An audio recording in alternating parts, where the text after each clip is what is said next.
Welcome to Sustainability Soundbites presented by E&E Leader.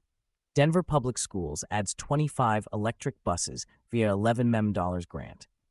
Denver Public Schools expects its new electric buses to cost about $1,900 each per year to power, compared with $6,800 in fuel for a diesel bus.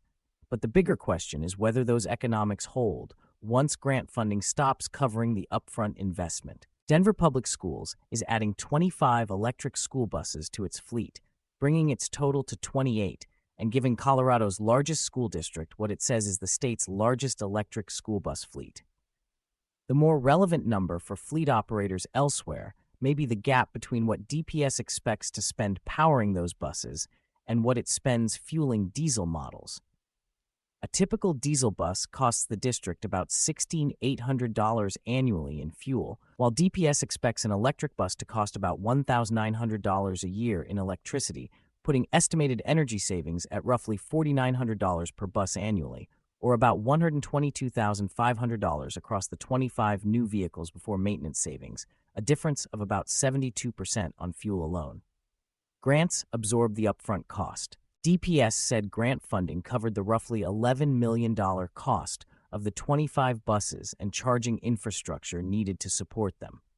That distinction matters because electric school buses generally carry higher upfront costs than diesel alternatives, leaving public funding central to the economics behind fleet conversions. The Federal Clean School Bus Program was created with $5 billion in funding for fiscal years 2022 through 2026 to help replace existing buses with zero and low-emission alternatives, and other districts have used the same funding stream to offset acquisition costs. For DPS, grant funding effectively changes the calculation. If outside funding absorbs the acquisition premium and charging infrastructure, the district can capture lower operating expenses without recovering the entire upfront investment through fuel savings alone. That does not mean the economics translate directly to fleets paying the full capital cost themselves. The current EPA has been reassessing the Clean School Bus Program, raising concerns earlier this year about program costs and performance, which makes future federal support less certain just as more districts evaluate fleet electrification. Charging infrastructure is part of the fleet decision. DPS's $11 million investment illustrates why comparing the sticker price of an electric bus with a diesel bus misses part of the capital requirement. Electrification requires charging equipment, electrical capacity, and coordination with the local utility, and EPA requires clean school bus recipients deploying electric buses to coordinate with their utilities before vehicles arrive. School buses have some advantages over other fleet applications. Routes are predictable.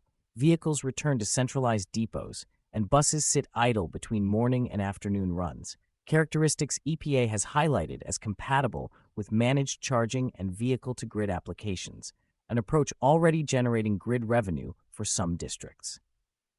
DPS is also taking a mixed fleet approach, rather than attempting to electrify everything at once. Its 28 electric buses represent roughly 12% of a fleet the district has said it wants to reach over 5 years, and officials describe the district as moving away from diesel while using a mix of electric, gasoline, and propane vehicles.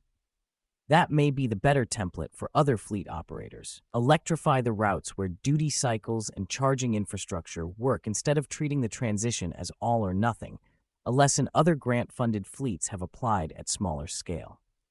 The next test is economics without the grant. For DPS, the immediate comparison favors electricity, but the $11 million grant-funded investment shows why fuel savings alone do not tell the full story. The next phase of electric fleet adoption depends on whether lower energy and maintenance costs can support projects once operators must finance more of the vehicles, chargers, and electrical infrastructure themselves. Denver's expansion offers evidence that electric buses can lower recurring fleet costs once deployed. Whether that operating advantage becomes a scalable investment case will increasingly depend on what happens when the subsidy stops paying the upfront bill. Are you aware we offer custom sponsorships for editorial categories? Send us a message to learn more, or check out Amazon's current sponsorships with us. Thank you for listening.